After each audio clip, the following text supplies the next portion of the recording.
Here's my audience. Hi. I only have one because, I'm kind of blind and I don't have the travel that everybody else has. And I'm kind of down here for a certain reason that I don't need to share right now. So I don't have the luxury of having two more people. Okay, I'm going to play off the last two speeches. My last two speeches were to let you guys know some of the information about backyard farming, for goats and chickens. I am fond of pigs too. I just don't have any. Cows, of course, turkeys, all that good stuff. I love it all, but I only have so much land.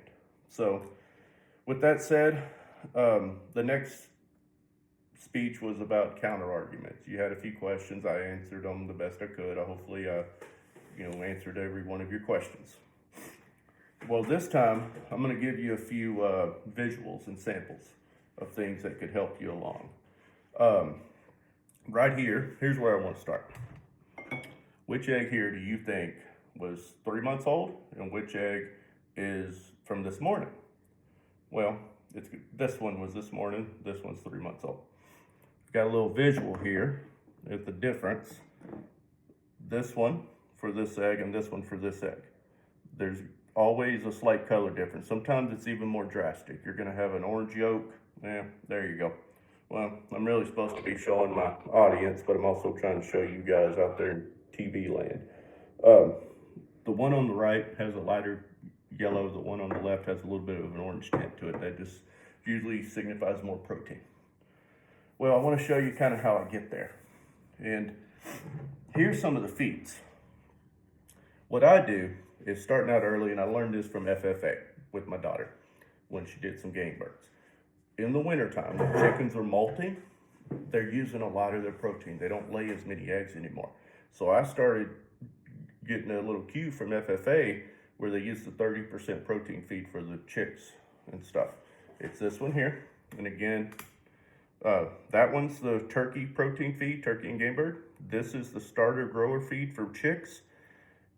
This here is the turkey pellet feed, and this one's very important. It's 20% protein.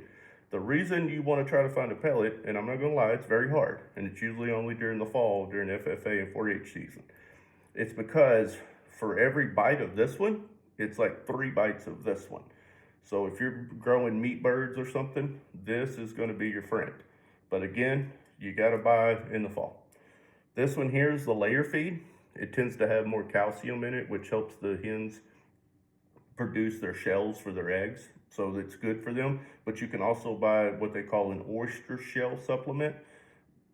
I've never had great experience with that. I'm not gonna lie to you. It's just something out there that you can give them. What I usually do every time we crack an egg, and this is a little bit of a life hack for you. Don't ever just throw the shells out there, because if you leave them rounded, they correlate and they'll start pecking your new eggs, and then you won't hardly find any eggs. Always crunch the shells up and toss them back out there. I want to show you another little life hack. What happened to my other little life hack is these bananas that almost disappeared on me for some god-awful reason. When they're a little browner, the chickens love them. They will always eat the white in the middle. They're always going to eat that. But the skin, if it's a little browner and it's got a little more banana flavor, they'll eat those too. But goats will eat them just like this. They'll somewhat eat some green ones too. It depends on the goat. I've had some goats eat the green ones and some not. So I wanted to show you that little hack. Pumpkins after Halloween, oh, they love them. And even when you carve them, you dig out all the guts, they love that too. Chickens and goats. Okay, with that said, I want to show you a few goat things. This is regular goat feed that you can do. This is textured. Chickens like this too. So if you have chickens in the field, just be prepared. They're going to peck this, which is fine, It's just with our pygmy goats, you got to be careful. You don't want to get a feed with too much. I believe it's magnesium. And this here's alfalfa. The chickens will peck and play with this too, but the goats, this is like catnip to them. And those are the things that I like to give my goats. Yes, on these pelleted feeds, if you got show goats or you want to do get them to grow faster a little bit, you can always do the same hack I do with the chickens. You get them a higher protein. Obviously, it's going to be more money. Finally, I went outside and I took a few pictures of things, and I'm showing you, this is because San Antonio allows you to have up to a certain amount of chickens and goats in your backyard. I'm just guessing. I'm sure it happened because of the egg shortage and COVID. But here, those 2 pieces of tin and this wood only cost me like $60. And I did that while blind. So if I can do this and I can barely see, then you guys can do it.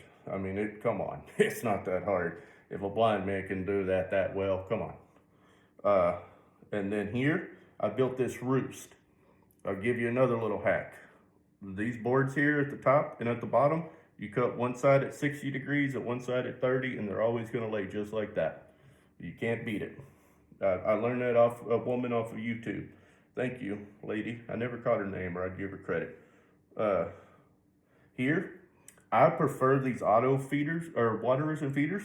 This is my first time I've ever used the buckets, and I've added it to it, right? Here's the waterer.